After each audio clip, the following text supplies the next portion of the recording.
All right, I'm here at the Power Summit with Adrian Gostick, the author of The Carrot Principle and All In. And Adrian just gave a fantastic keynote speech this morning. Adrian, thanks for joining us. Oh, thanks, Andy. Appreciate it. No problem. Now, you talked a lot about motivation and getting people energized. And you said that high-performing cultures, high-performing companies really do a great job at enabling and energizing their people. So how do they do that?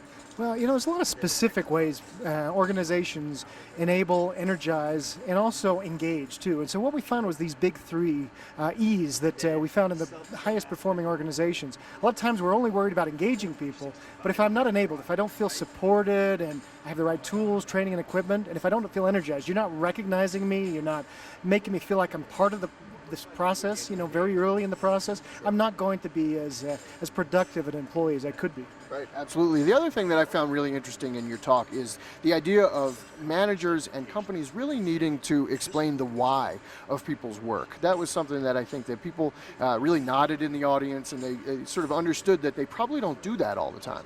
Yeah, a lot of times we focus on the what we do and how we do it. We've got to get this money shipped out, but why are we doing this? What's the big idea?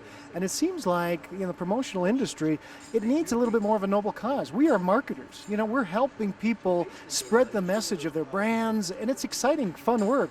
But we feel like we're a little too transactional. I think it's important for this industry to take the next step to being a strategic vendor. Sure, and it also, we heard from a panel just after your talk, the idea of salespeople and younger employees wanting to feel more connected to their company. And if they don't understand why they're doing what they do, how can they feel connected?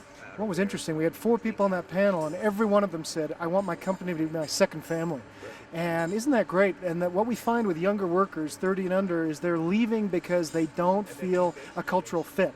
So yeah, you've got to spend a lot of time with those younger workers. You want them. You want them to be engaged and excited. You need energy coming into your organization. Yeah, absolutely. Well, Adrian, thanks for your talk today, and thanks for joining us here. Thanks, Andy. Appreciate it. Sure. From the ASI Power Summit in Utah, this is Andy Cohen.